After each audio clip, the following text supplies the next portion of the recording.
era una forma de representar los grandes acontecimientos. Generalmente empezaron representándose batallas. Por ejemplo, de la batalla de Waterloo había infinidad de panoramas que se hacían en edificios especiales, edificios circulares o octogonales, donde había en el medio una plataforma, estamos hablando de 100 metros de diámetro, muchísimo más grande que esto, y telones gigantescos, y entonces la gente entraba por abajo, llegaba a la plataforma y estaba dentro de Waterloo, ¿no? Podía tener la vivencia con buenas escenografías, era un trabajo como una deriva del teatro, ¿no? Un teatro inmersivo.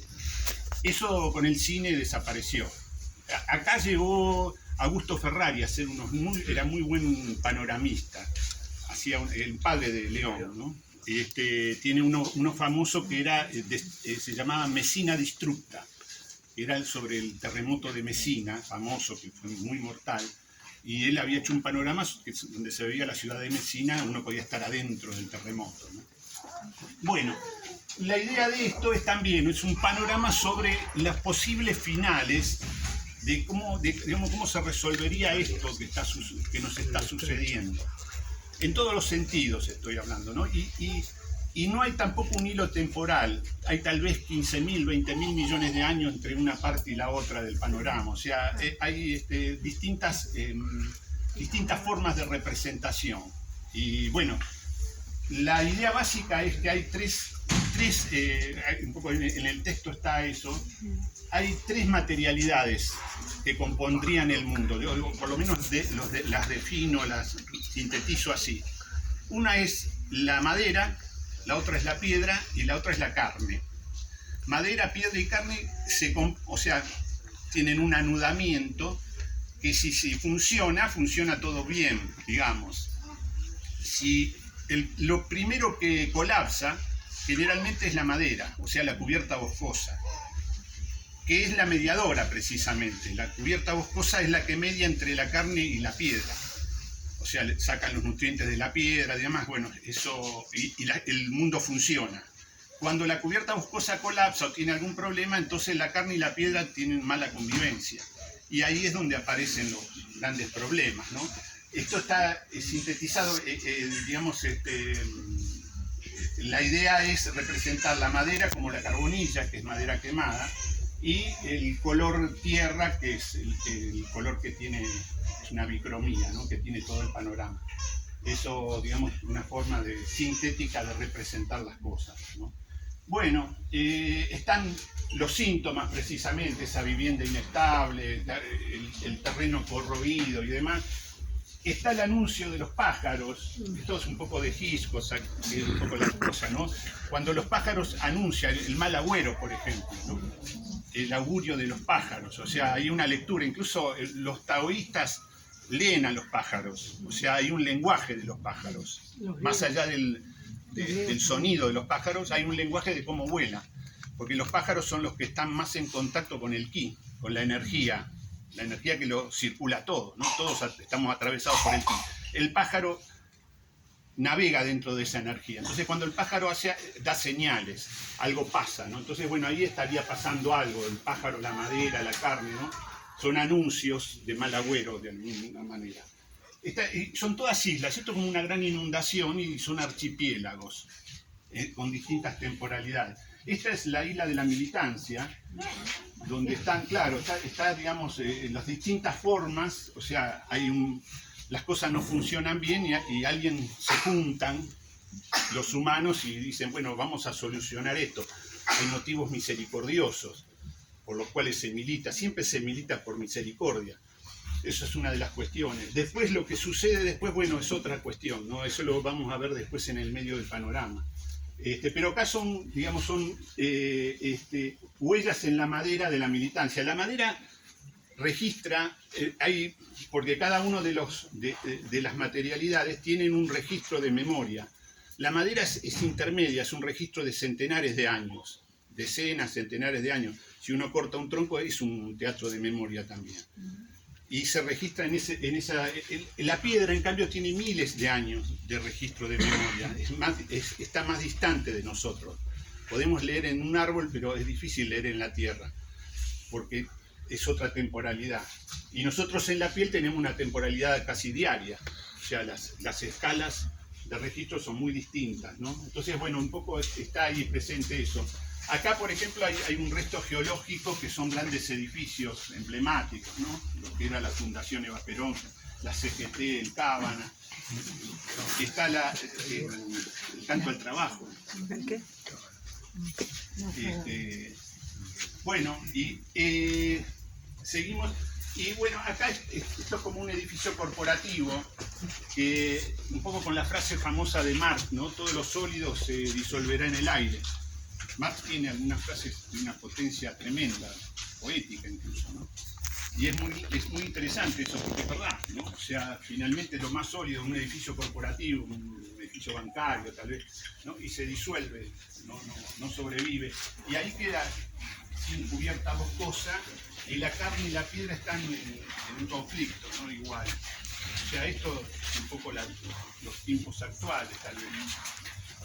La isla de la codicia, o sea, es una isla de soja transgénica, y la isla de la pobreza, que está muy emparentada con la isla de los muertos de Beckley, el famoso cuadro, ¿no? Es una cita de Beckley. Y después acá hay un escape hacia un bosque, en donde hay como una oportunidad, otra oportunidad, ¿no? La naturaleza parece que da esa. Entonces hay una oreja aquí como que escucharía algo, que podríamos comunicarnos con la tierra y demás. Y acá hay una de las cosas, leyendo algo de esto, lo habrán visto con los hongos, ¿no? El tema de los hongos. Últimamente se han hecho grandes descubrimientos, ¿no? El hongo no es ni madera, o sea, no es vegetal ni es carne. Es un estado intermedio, indefinible, que implica tanto a la madera como a la carne. O sea, nosotros estamos llenos de hongos. Más allá pero es así, o sea, los hongos, estamos todos interconectados. O sea, los hongos tienen micelio, que es importantísimo, eso que es el sistema interconectado, como la internet del mundo vegetal y la carne, ¿no? Y esa interconexión es muy misteriosa. Entonces, tal vez estemos conectados con todo el mundo vegetal a través del micelio, que sin quererlo, cuando dormimos tenemos micelios, ¿cómo se llama? Prolongaciones, ¿no? Muy sutiles, imposibles de detectar así, pero que hace que tal vez estemos participando de algún cerebro vegetal o algo así. O sea, se están descubriendo muchos cerebros o formas primitivas de cerebrales o algo así. Por ejemplo, las bacterias. Con un grado que aumentó la temperatura en el Mar del Norte, en el lecho marino, aparecieron unas bacterias que estaban medio dormidas y ahora prosperan muchísimo, con un grado más de temperatura. Las estudiaron con atención y están todas interconectadas. Los llamaron nanotubos bacterianos. Los nanotubos bacterianos son esos tubos que conectan racimos de bacterias. O sea que las bacterias se intercomunican, tienen un sistema de intercomunicación. Hay un cerebro bacteriano entonces, o algo parecido a eso. Tratándose de bacterias hay que tener mucho respeto. Son las primeras formas de vida que hubo, o sea, son centenares de millones de años más que sobre la Tierra más que nosotros. O sea que un cerebro bacteriano puede llegar a tomar decisiones de las cuales tenemos que tomar nota, ¿no? Pero podría pasar eso, ¿no? Que podríamos tener algún tipo de interconexión con todas esas formas cerebrales. Tal vez algo del destino de la humanidad se juegue ahí también, ¿no? Con esa, o sea, no somos entes aislados, incluso esto lo hablaba con algún muchacho que está muy metido con el tema de las tecnologías, de la computación cuántica, por ejemplo. La computación cuántica tiene esta capacidad de conectarse a través de partículas y romper con la dicotomía positivo-negativo, digamos, el código binario. Se convertiría en un código infinitamente más complejo y que tiene más que ver con lo orgánico. Entonces, por ejemplo, ya es un hecho, de hecho, bueno, los que hacen técnicas de meditaciones y demás, tal vez lo sepan, ¿no? Yo hace 45 años que hago, y nadie piensa solo. O sea, en este momento nadie está totalmente aislado. Nuestra membrana es muy voluble y entonces emitimos partículas. O sea, nos estamos salpicando todos continuamente. Y hay veces que hay gente que salpica más, hay gente que no salpica tanto. Pero estamos todos interconectados, nadie está pensando solo. Las ideas que misteriosamente coinciden, no coinciden misteriosamente, coinciden porque estamos interconectándonos continuamente, más allá del lenguaje racional que creemos el único, ¿no? Y la naturaleza tiene que ver mucho más con eso. Y tal vez a partir de algunos avances tecnológicos, paradójicamente lo que llamamos inteligencia artificial termine siendo un cerebro colectivo, un único cerebro que piensa, en el cual pensamos todos, no que piensa por nosotros, sino que todos pensaríamos dentro de un cerebro, como las bacterias. No sé, ideas, ¿no? Pero bueno, entonces esta es como una internación en un bosque con los restos, ¿no? Como caparazones, cabezas, restos de... Y de pronto reaparece acá la cuestión acá más personal, ¿no? De las patas en la fuente. Hay una fuente y está la gente ahí, pero hay un sarmiento arriba de la fuente. Y el líquido que sale no es exactamente agua. Bueno, seguimos y acá este es el eje el eje de todo el dibujo, ¿no? Y es una síntesis del árbol de la vida, de la cábala. Los árboles son cortes verticales en el devenir horizontal del mundo. O sea, nosotros tenemos esa sensación, la ilusión de Mata, ¿no? De que estamos recorriendo un tiempo que viene hacia nosotros y que se aleja de nosotros. Generalmente lo que se hace es buscar anclajes verticales, o sea, lugares que conecten lo de arriba con lo de abajo, porque lo que está en nuestro plano está todo interconectado. Lo que falta siempre es la conexión vertical. Esto muy bien lo hace Mondrian y lo expresa Mondrian plásticamente, ¿no? Con la idea de lo horizontal y lo vertical. Mondrian ahí viene de este mundo de las cosmogonías orientales también, así que bueno, entonces siempre los árboles tienen la capacidad esa de simbolizar y unir lo que está arriba con lo que está abajo. Uno le llama Dios a esto, las energías, lo que sea. El árbol de la vida es como una antena que recibe la energía divina puede ser, y la degrada a lo que se llamaría la sefira de Malkut, la degradan en la tierra, o sea, como un cable a tierra, digamos. Y el árbol de la vida trabaja sobre esa energía en forma relampagueante, y el relampagueo es muy importante, por eso se le dice el rayo relampagueante, por eso se representa el rayo de esta manera, porque va de la severidad a la misericordia y de la misericordia a la severidad, en distintos estadios, en distintas formas de severidad y de misericordia, hasta llegar a tierra. Si el rayo relampagueó en forma, digamos, armónica, la energía, lo que va a quedar en tierra va a ser algo que va a tener algún tipo de trascendencia, que va a ser bueno, digamos. Si la energía se bloqueó en la severidad o se bloqueó en la misericordia, lo que va a resultar no va a ser bueno. Generalmente la metáfora bíblica dice eso completamente. Cartoon hizo una obra de teatro sobre eso, ¿no? Caín mata a Abel, cuando el rayo no relampaguea, cuando quedan bloqueados en la severidad. Entonces, el relampagueo tiene que ver es exactamente lo mismo que el yin y el yang. O sea, cuando es yang, algo del yin tiene que haber. Y eso es armonía, nunca es equilibrio. El equilibrio es una negociación bastarda, digamos, mitad tuyo, mitad, nunca es equilibrio. El desafío siempre es la armonía, que tiene que ver con el arte, con la música y demás. Entonces, cómo se armonizan partes distintas. O sea, cuando algo es esencialmente misericordioso, por ejemplo la militancia, tiene que tener algo de severidad. Y ese es el misterio, ¿no? O cuando algo es esencialmente severo, por ejemplo la ley es severa. Sí, pero si no tiene un poco de misericordia, la ley es mortal, ahí más severa, ¿no? Fijémonos, por ejemplo, una ley severa es la ley del mercado. Las leyes del mercado son severas. Lo vamos a ver, creo. Y entonces Caín mata a Abel. Entonces ese es el misterio de la armonía, ¿no? Que está planteado ahí con una primera intervención vertical. Bueno, después hay una serie de cosas, de eventos dentro del bosque, hay aparentes refugios que no son seguros. Esto, por ejemplo, son misiones personales, un órgano dentro de un árbol. Cuando era chico yo era monaguillo en una iglesia, en Constitución mismo, a 200 metros de la ley. Y había un órgano enorme, un órgano alemán que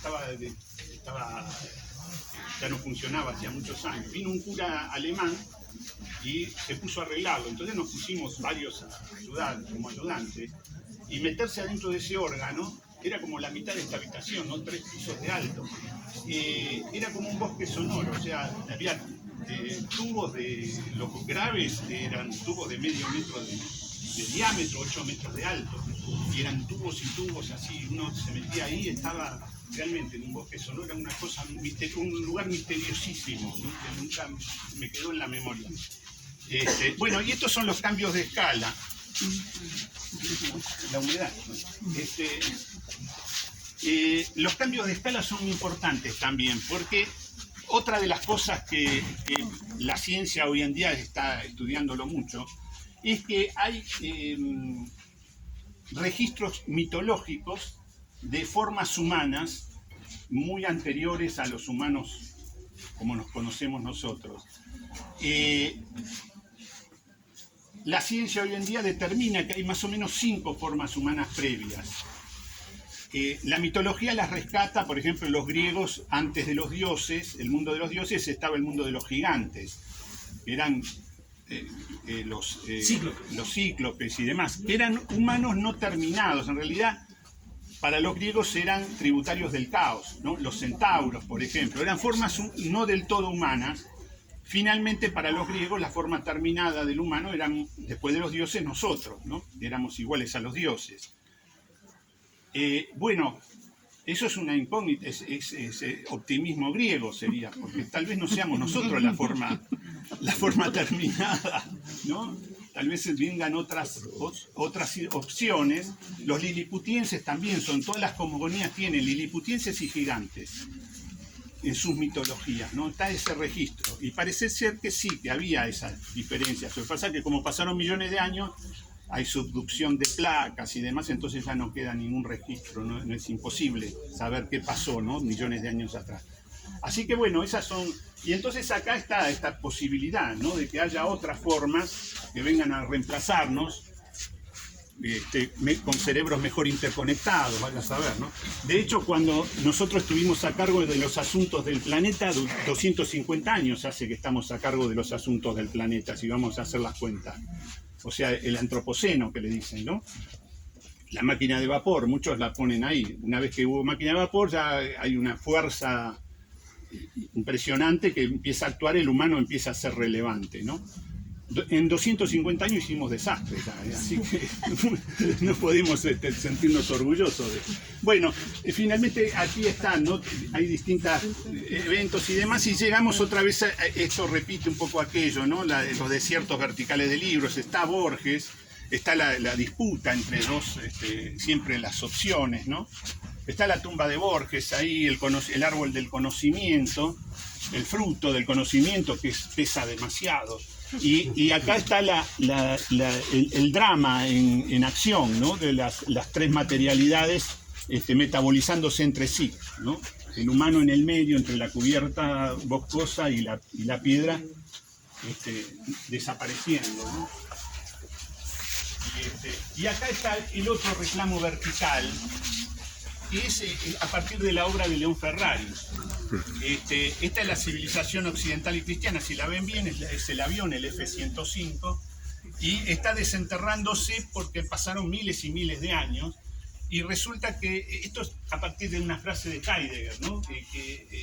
Cuando Heidegger misteriosamente al final de su vida dice, sí, habiendo sido absolutamente ateo, dice, solo un Dios podrá salvarnos, ¿no? Esto lo dice en la década del 60. Así que bueno, y acá está bueno el Dios que plantea León Ferrari, que en realidad era un anatema antirreligioso, y finalmente se convierte en el último templo para unos pequeños humanos que lo usan como templo.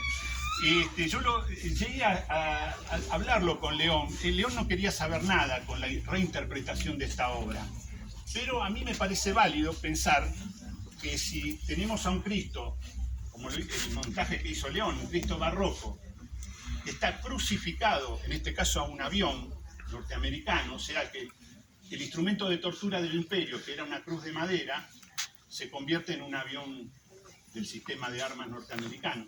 O sea que todo cierra para que sea la gran crucifixión del siglo XX. O sea, como obra es de lo más piadoso que ha producido el arte en el siglo XX. León pensaba que no, para él era un problema esa interpretación, pero no hay manera de interpretarlo de otra manera. O sea, la idea de León de que Cristo está aliado a la cruz, pero está crucificado, es absurda. O sea, Cristo está crucificado, está padeciendo al imperio, no está aliado al imperio tirándose en contra del hombre. Está padeciendo, está muriendo, como siempre, muere en la cruz, está muriendo continuamente ahí. O sea que es muy piadoso. Yo creo que esta obra de León debería estar en el Vaticano. El siglo XX no produjo ninguna iconografía cristiana mejor que esta. No hay nada. Después del siglo XVIII ya se murió la iconografía cristiana. Y León la revive, misteriosamente, ¿no? Qué loco. Tal vez continúa, sin quererlo, continúa la acción del padre, que era un gran constructor de iglesias, ¿no? Un gran constructor, Augusto.